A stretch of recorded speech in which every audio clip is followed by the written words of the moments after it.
Morning, everybody. Here to talk to you guys about just a couple things on 3D printing from Fusion 360 and Cura. And so let's just get right into it here. So what I have pulled up is the original Do Nothing machine that we drew together a while back. This has not been modified for the requirements for the actual 3D printing project. It's just the full size as it was when we did the tutorial together. Because I don't want to, give away too much or things like that, or give you hints or lead you down a certain way of thinking. So what we have here is just the original. If we want to 3D print this, it's not going to work just like this because we have 1, 2, 3, 4, 5, 6, and 7 parts in here, right? 2 slider pins, 2 sliders, 1 handle pin, 1 base. So we've got a lot going on. You can't print all this together. We need to print this as different parts, right? Obviously, when we did this one together, we drew them all individually. So you could just open this base up here, and then you could export this as an STL and print this by itself. But what I also want to show you is that you can still kind of, let's say that for your drawing for this project, you drew some parts together. So similar to how we did the robot gripper, where we didn't draw every part in an isolated drawing. We drew it all in one, that top-down modeling. If you happen to do that, there are some cool options that you can do. So let's just say that this base, for example, I want to open it up in its own drawing now.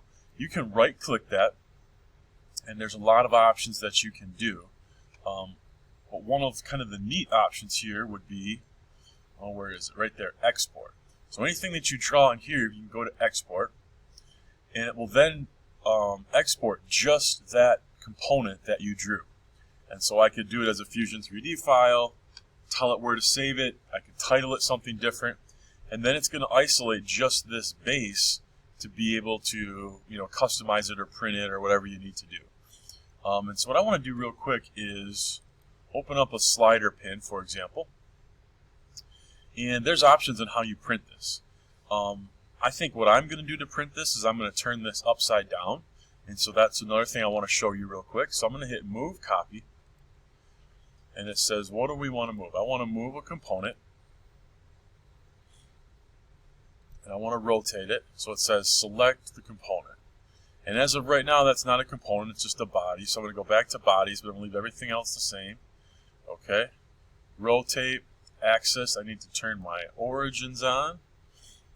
So the axis that we want to rotate it around is actually going to be this green axis right there. And we want it to go 180 degrees.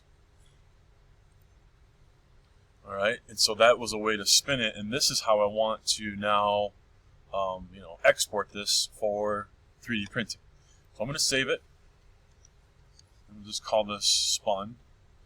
Alright, and then we're going to go up here, and we're going to say 3D print. We want to 3D print this pin. All this can stay the same. I don't really need to preview it. Refinement, I can go high. This is a very simple drawing. Do not want to send to utility. And now I'm ready to export that. Okay. And so you can create a file on your computer. Yours will probably automatically go to downloads. And so, but I'm going to title this, and you might want to do the same to keep track of it. Slider pin. And if yours automatically went to your downloads, you just click on this folder down here and go to downloads, and then you can right click on it here and rename it this way. Okay, if yours went different than mine. Okay. And so I'm ready to do a slider pin. Let's also do a slider. Okay, and so, well, this one I don't need to move or do anything to. I'm going to hit 3D print this.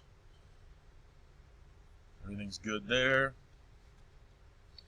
And now I'm just going to call this one slider, and again, you'll have to do yours a little bit differently. Alright, so I've got 2 things now that I can throw into the 3D print, which is what I wanted to be able to do. And so now let's open up Cura, and remember, you need to be careful if you have to search for Cura down here.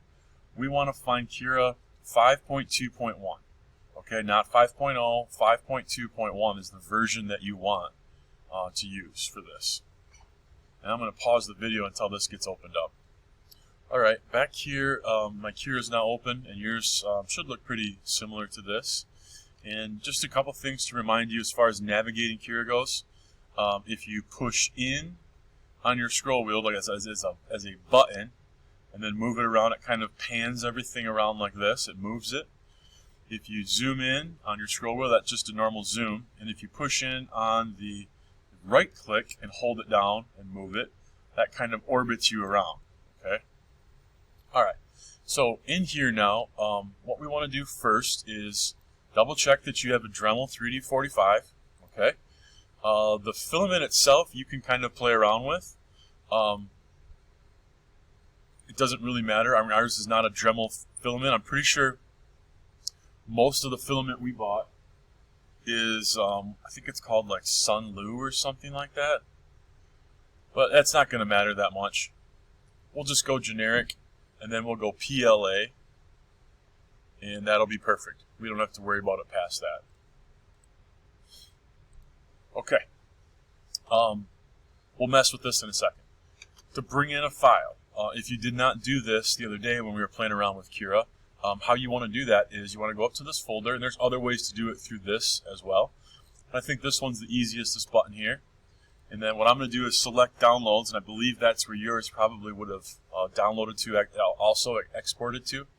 And we see these things that I just did with you guys. So I've got this slider pin STL. I'm going to click that one. I'm going to hit open, and you can see that it pops up right on there, and that's what we want. There's some other options. Let me just move this around so you can see better. There's some stuff that we can do. This is move, lock model, snap scaling, uniform scaling, snap rotation, reset it, lay it flat, which is kind of help to get it on the bed. Select face to align to the build plate, so you can click on a certain face. You can mirror copy it. You can do per model settings, which is nice. You can print different settings for each thing that you do. And what's nice about this one is it kind of brings me to my next point. You don't have to print just this. This is a pretty empty bed. And could the printer do this one? Absolutely. That's not a problem. But there may be a time when you want to put more than one thing on a printer bed to maximize the efficiency of your runtime.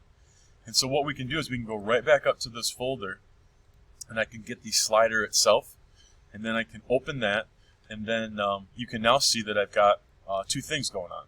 Click on one, and we'll go up here to move, and it will allow me to kind of slide this stuff around some.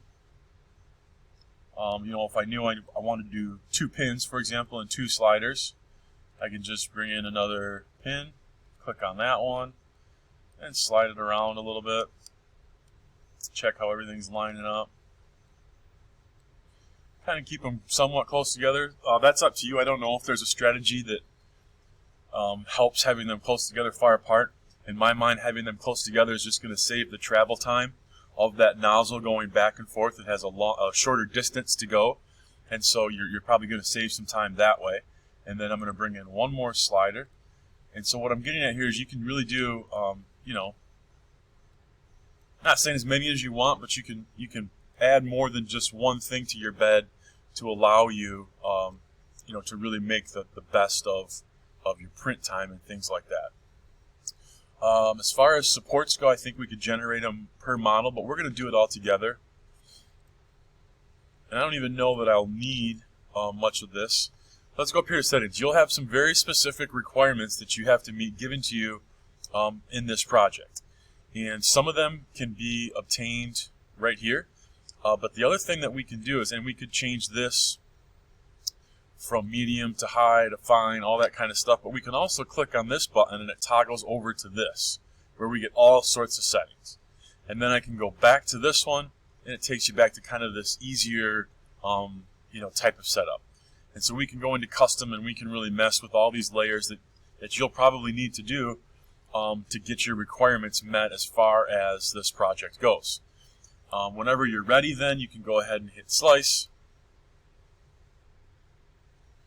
And So to do these 2 sliders and these 2 pins, I'm looking at 2 hours and 25 minutes, 28 grams of filament, that kind of thing.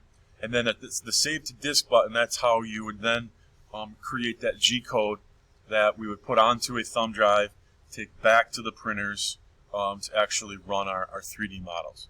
And so that's just a couple things about Cura and 3D printing from Fusion. So hopefully that helps you guys in this process.